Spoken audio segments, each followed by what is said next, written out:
Marianne nous a encore quittés, dit Bruno. Je vais finir par croire que Samuel Dolph a finalement réussi à vous déstabiliser.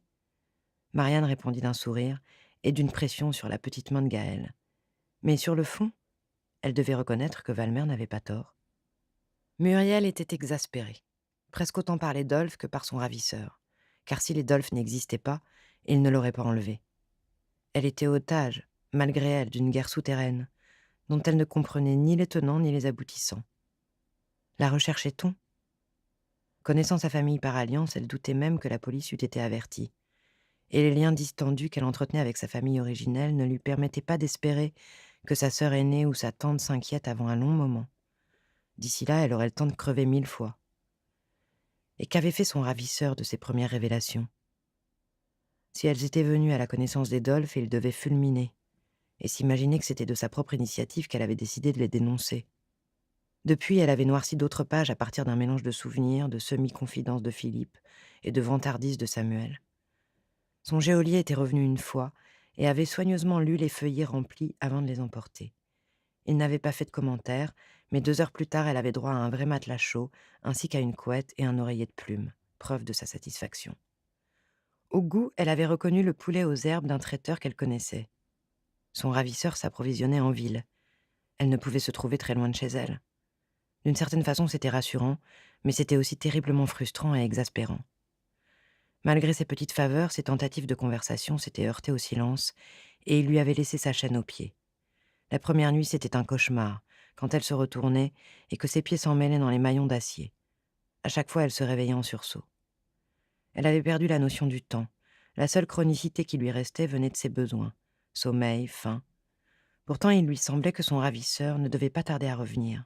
Comment le convaincre de la libérer? Peut-être devait-elle lui proposer une gratification sexuelle? La façon dont un homme fait l'amour est pleine d'enseignements, et elle pouvait envisager sans trop de dégoût de payer de sa personne si cela pouvait contribuer à sa libération. Peut-être tomberait-il même amoureux d'elle? Non, ce genre d'espoir était complètement chimérique et stupide. L'homme n'avait pas paru intéressé par ses charmes. Son amant, Laurent, devait se poser beaucoup de questions.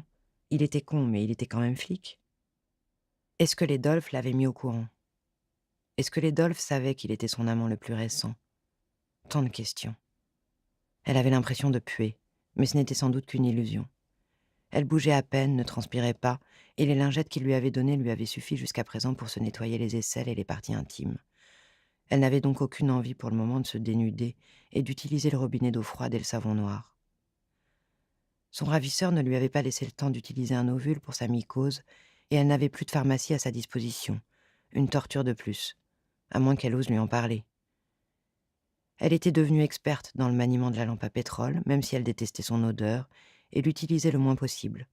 Mais parfois, quand elle dormait, elle avait la sensation que des bestioles la frôlaient, et les mains tremblantes, elle rallumait la lampe, et la gardait allumée jusqu'à ce qu'elle soit complètement rassurée. Elle entendit le cliquetis caractéristique de la lointaine serrure, et son cœur s'emballa. Le plafonnier s'éclaira. Elle était un peu rassurée par la façon dont elle avait été traitée jusqu'à présent, mais son hôte pouvait changer d'avis d'un moment à l'autre et décider qu'elle lui causerait moins d'ennuis morte que vivante. Les pas s'approchèrent, et elle détourna la tête en baissant les yeux. Quand il fut près d'elle, il ramassa le dernier feuillet et le lut rapidement à la lumière de la lampe. Il ne fit aucun commentaire, mais resta quelques instants sans bouger. Que faisait-il? La regardait-il? Avait-il envie de la prendre? C'était très différent des jeux sexuels plus ou moins pervers qu'elle avait pratiqués autrefois. Même la fameuse cage du ver galant qu'elle avait essayée une fois entourée de 4 hommes était loin du compte. Tout simplement parce que la notion de jeu était complètement absente de la situation où elle se trouvait. Fini Muriel, la maîtresse soumise. Fini la femme livrée avec son consentement à de faux sévices. Le mot-clé convenu d'avance, qui lui permettait d'échapper à une fessée un peu trop musclée ou à une séance de bondage un peu trop sévère, était inopérant ici, pour échapper à la servitude ou à la mort. « C'est bien, murmura-t-il, mais vous devez aussi donner des détails personnels pour authentifier vos lettres. » « Mon écriture ne suffit pas, dit Muriel. Non. Il faut que vous parliez de vos relations personnelles avec les Dolph. Je ne vous demande pas les détails intimes, juste de petites anecdotes qui montreront à tous que vous écrivez de votre propre volonté. Et qu'est-ce qui m'arrivera si vous me libérez un jour? Ils seront convaincus que j'ai tout organisé et ils me détruiront pour ça. Ce n'est pas Philippe qui prendra ma défense. » L'inconnu émit un petit rire. Ne vous inquiétez pas pour ce qu'il pourrait vous faire dans un avenir hypothétique. Inquiétez-vous de ce qui va vous arriver si vous ne m'obéissez pas. Muriel se demandait ce qu'elle pourrait bien raconter encore. Le peu de choses qu'elle connaissait des magouilles de sa belle famille, elle les avait déjà écrites. Devait-elle inventer? Non, c'est elle qui en subirait les conséquences pour peu qu'ils comprennent qu'elle avait brodé. « Je peux vous demander quelque chose, dit-elle. Essayez toujours. C'est très intime. Ça ne sortira pas d'ici. Vous avez vos règles, c'est ça? Non, pas pour le moment. Ça dépend du temps que vous me gardez. J'ai surtout besoin d'un ovule. Qu'est-ce que c'est? Oh putain. Vous vous rendez compte de l'humiliation que vous me faites subir? Un ovule, c'est un produit pour soigner une mycose vaginale. Voilà, vous êtes content? Ah, bah je vais voir ce que je peux faire, dit-il. Ça dépendra de votre prochaine production. Allez vous faire foutre. Elle attendit une réponse, mais rien ne vint.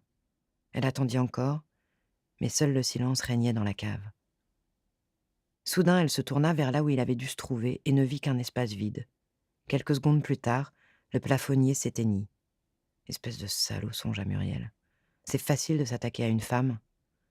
Tu n'es même pas capable de t'attaquer aux Dolph, tu as trop peur d'eux.